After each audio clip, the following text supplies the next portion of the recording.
two projects on today's episode of the Woodsmith Shop are seating options that are easy to build. The first up is this stool that Logan designed for the bench in his workshop. But honestly, I think it would look just as great in a kitchen or in a dining room next to an island or a countertop. The other project Chris designed way back when he started here at Woodsmith. It's this cedar garden bench. It's lightweight, but it'll stand up to years of outdoor use. And it folds up for easy storage. It's time to head over to the lathe for Logan to get started on the stool.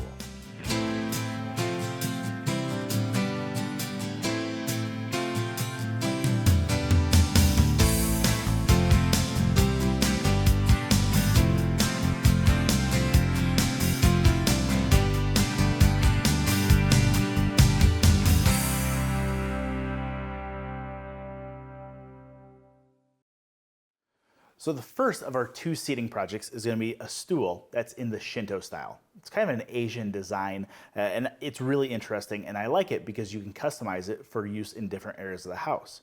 You can make counter height, bar height, or perfect height to use in your shop just by adjusting the length of the legs.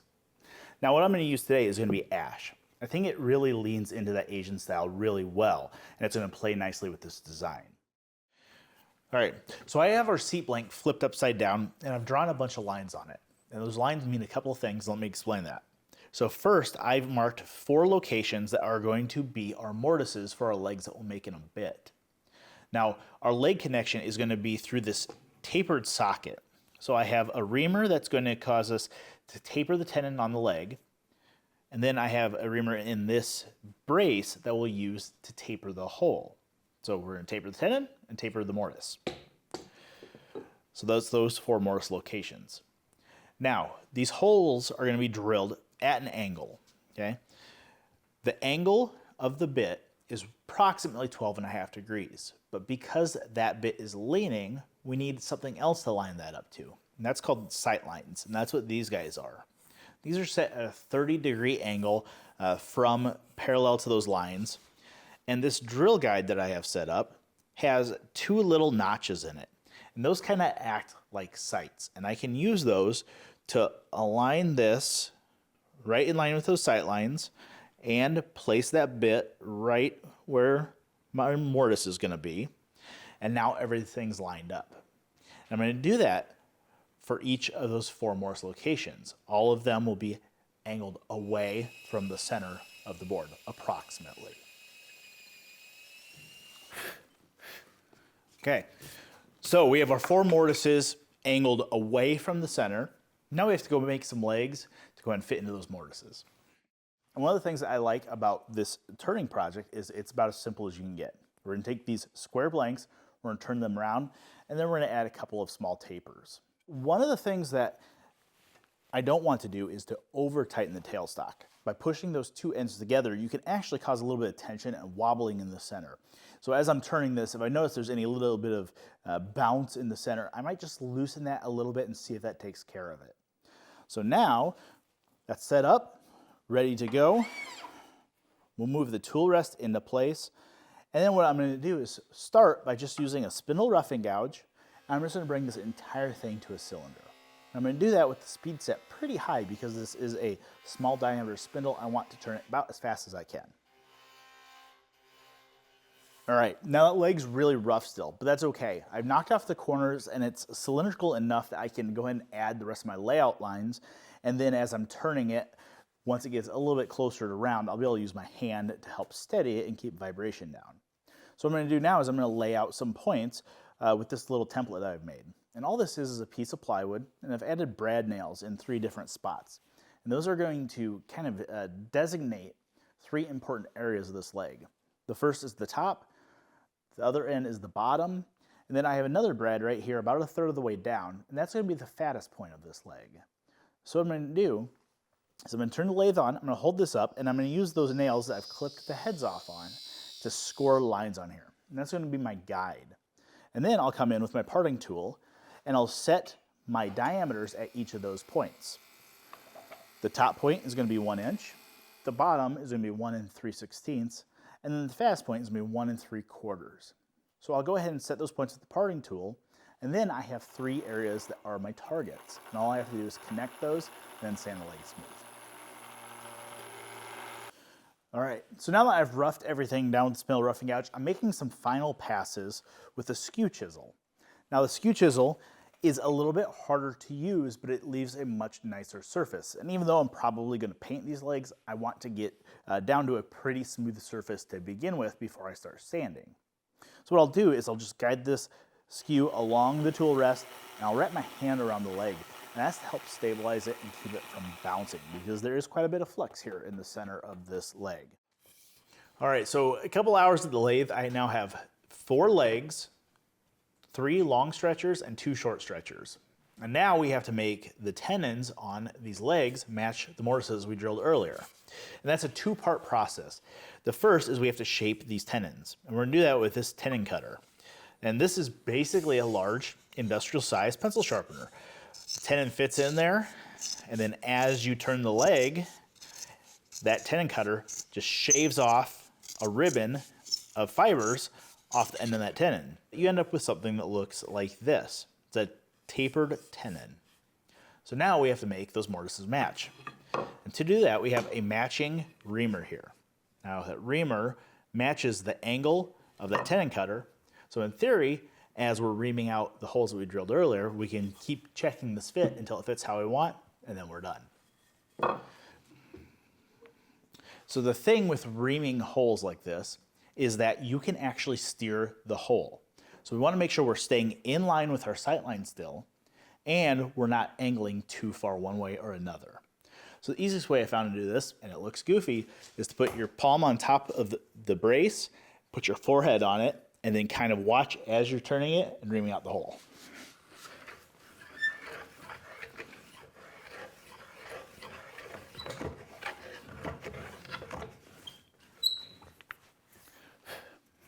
So it doesn't look like you're taking out a whole lot, but you want to continually grab one of those legs and just test that fit. Now I can feel it's getting tight in there, but I can't feel the end of that tenon poking through yet. So this is going to take me a bit to ream out all these holes. Now, as I'm putting these legs in place, I'm looking at the angle of them because the tenons might not be perfectly concentric. So sometimes when you rotate a leg, it can change the angle ever so slightly. So what I like to do is look down each direction, look at the legs, see any that are out of alignment, and rotate them and see if I can bring everything back into equal balance. And once I've done that, I'll go ahead and mark a line on the inside of each leg and number each leg. So now we can go ahead and add the stretchers. What I've done here is I've used a wooden rule, and I've used a couple of spring clamps to hold that in place. And what I've done is I've measured up from the bottom of the seat to the bottom of this rule, and that's where the first stretcher is going to go. And that's going to be the center line. And I've already turned the stretchers here. These guys are basically just like the legs. They're simply turned, and then I tapered the end down to match a 3/4 inch Forstner bit. So now what I can do is come in here with the drill, and I can line everything up, drill those nice and parallel, being careful not to go through the backside, and then fit those in place.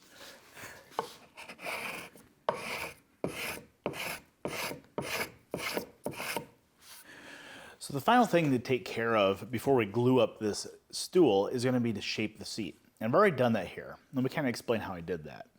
The first thing I did was I kind of roughed in an arc on the top of the seat, and I cut that away at the bandsaw. Now it's a big cut, so you just have to go slow and follow that line as closely as you can. And then I went ahead and added a chamfer on the bottom side. Did that at the router table with a chamfer bit.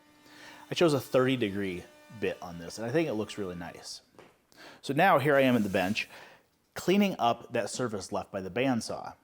The bandsaw does leave a lot of saw marks, so I'm going ahead and taking care of those with a specialty chairmaker tool called a travisher.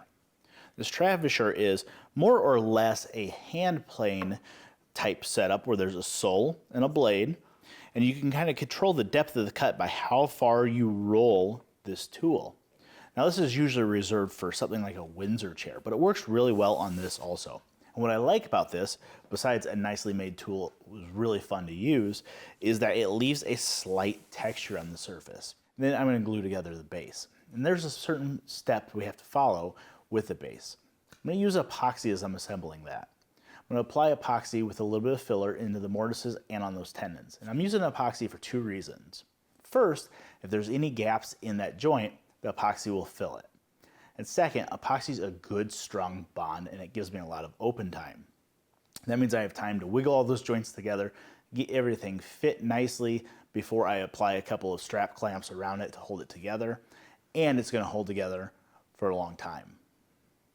Then once that undercarriage is all assembled, I'm going to slip it into the top, and that top is going to have those tenons poking through. I'm going to go ahead and kerf those and add wedges once it's in place. Then once that epoxy is dried, I can go ahead and trim those tenons off, sand everything smooth, and then it's ready for a finish.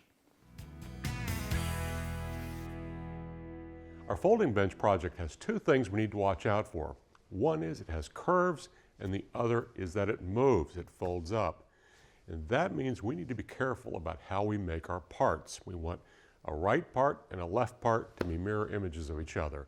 And any holes we drill, they've got to match, because it's going to matter down the road when we assemble it and start using the bench. So to make sure that we get accurate parts, the best way is to use templates.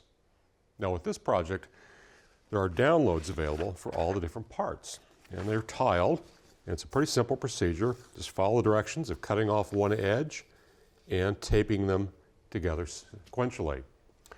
That's what I've done here, but I've also taken those paper templates and I've glued them onto some 1/4-inch masonite. Masonite works really well for creating a permanent template that we can trace around. So with this done, I'm going to go to the bandsaw and I'm going to cut these out, and I'll be at the drill press and I'll drill the holes out. Well, after bandsawing the templates, I went ahead and cleaned them up a little bit with some sandpaper, smoothed out the curves, and drilled the holes for the bolt holes. Now I've got 1.5-inch thick cedar here. I've got all my parts laid out. So here I've got parts for the seat, and then the rear leg and the front leg. So we're going to start by drilling holes, then we'll go to the bandsaw, and then I'm going to do an 1/8-inch round over on all the edges to ease things up, make sure they're smooth, clean, and ready to go. And after that, we'll start on slats for the seat. I've got a lot of 4/4 cedar cut up here at the table saw, and we're going to go ahead and rip some. Some of it will be 2.5 inches for the main slats of the seat in the back, and some will be 2 inches, which will form a frame for the seat. After ripping a lot of stock on the table saw, I went ahead and selected out the best pieces. Cedar has a lot of knots, so you have to expect a little waste. The pieces I have here are for the slats for the seat and for the back. What I need to do now is drill holes for the screws. Now there's a lot of screw holes, and I really don't want to waste a lot of time marking out each one and leaving pencil lines, which are a problem to get rid of.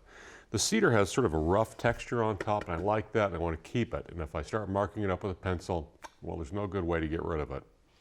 So what I have done is I've set up 2 stops on either side of my drill bit, and I can really slide the part from one side to the other to get it in the correct location. So, time to drill some holes.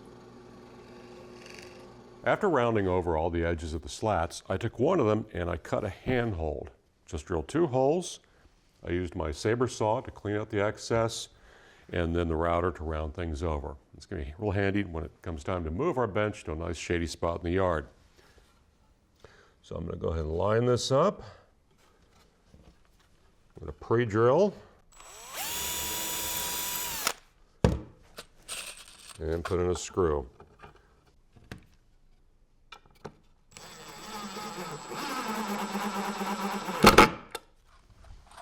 Now I'm using stainless steel fasteners, and they're a good choice because cedar has a lot of tannin in it, and it does tend to rust screws pretty fast. So by using stainless, we know this is going to last. All right, with everything in place, I'm going to go ahead and just set these aside. I'm going to take a framing square, and the shapes are a little odd here, but we can get pretty close and make sure that everything is nice and square.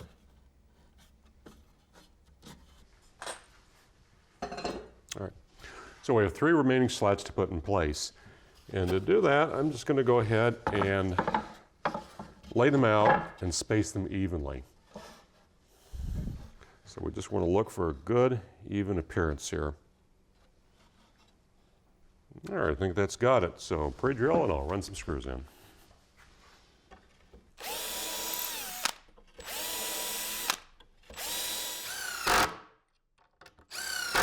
All right, to give the seat a little more support, we have a structure underneath it.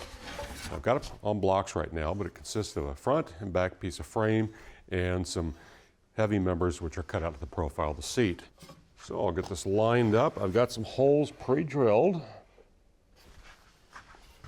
and ready to go. So I'm going to start in the back because this support member here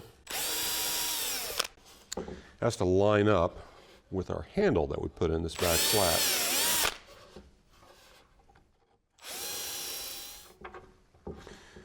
Now you're going to notice that the front slat does not go all the way to the ends here.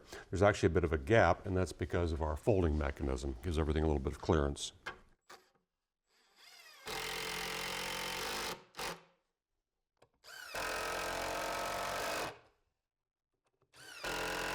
Assembling the back of our bench goes exactly like assembling the seat.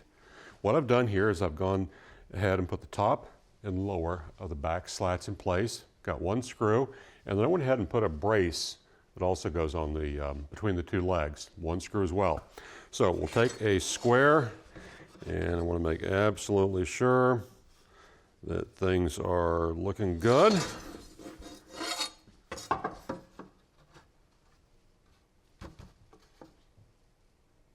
I think they are, and now I'll go ahead and sink in the screws to lock things in place.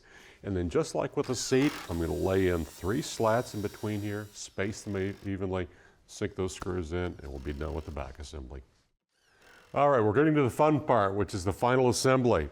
What I've done is I've taken our back frame and I've bolted these 2 legs in place, and I also added a stretcher between the 2 legs. So I've got a carriage bolt. There's a washer in between these 2 parts, another washer, and a nut. For right now, though, what we need to do is we need to bolt the seat to these legs. So let's go ahead and get that done.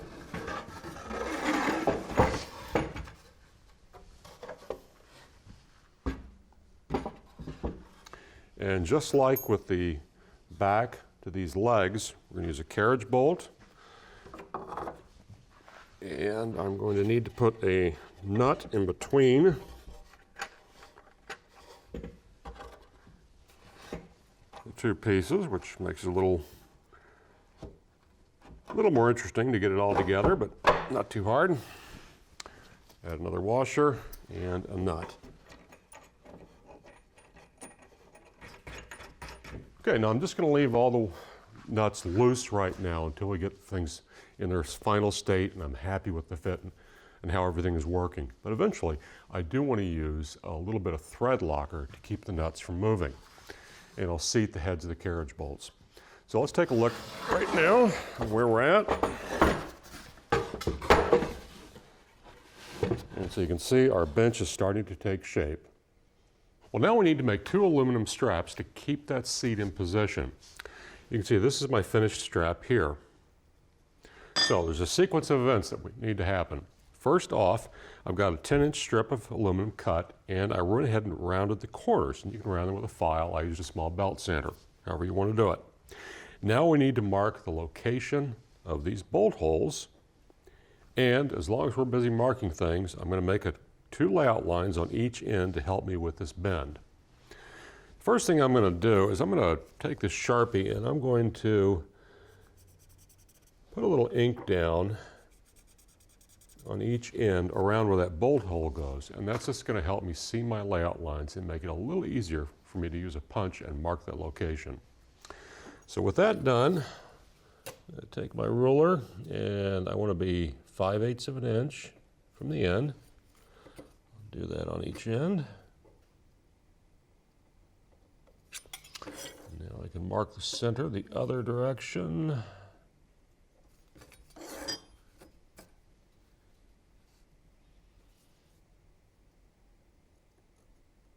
There we go. And now I'm going to take a small center punch and make a hole.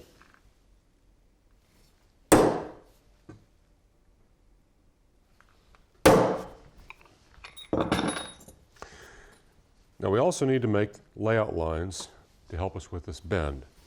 So I'm going to go ahead and mark in 1.25 inches. and then I'll mark 1 3/8 beyond that. And I'm not going to bother with the magic marker here. I'm going to put my aluminum up on a little block to give me some room to put a small square down and scribe the line. And there we go. So with that done, let's go to the drill press and drill our bolt holes. Making the bends in our strap is both easy and it's kind of fun. So first thing I'm going to do is take this lower layout line and line it up at the top of the vise. I'm going to want to use a little square and make absolutely sure that I've got my part vertical. Tighten it down. There's a lot of different tools you could use to create the bend. You could use a big adjustable wrench. I'm going to use this F-clamp. I'm going to line up the lower part of the jaw of my F-clamp right on that line, the upper layout line. Nice thing about the F-clamp is it gives you a good handle. So nothing to it. You're just going to grab the jaws of the clamp, grab the back of it, and give everything a twist. And we want a nice, clean 90-degree bend. Now we're going to flip our part over and repeat the procedure, only this time we're going to bend in the opposite direction.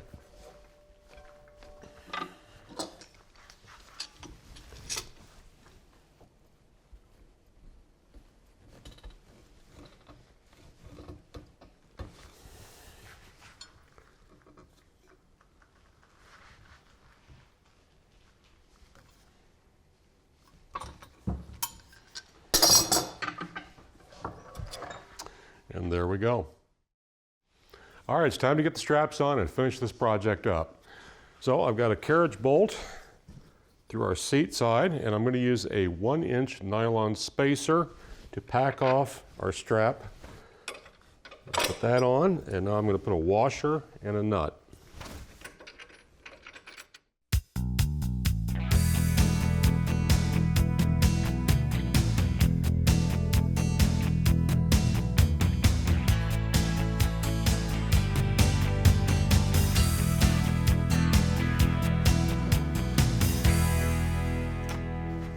All right, that is the bench in its folded up position.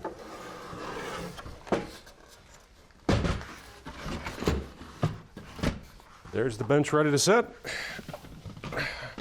And so what's left? Well, I need to put some thread locker on the bolts. I'll put a nice outdoor finish on, and then it's a glass size stay in a book. We're done. The two projects featured in today's episode, this folding garden bench and this stool, are great ways to get started in building your own seating. Now, whether you go from here into chairs and other projects, that's up to you.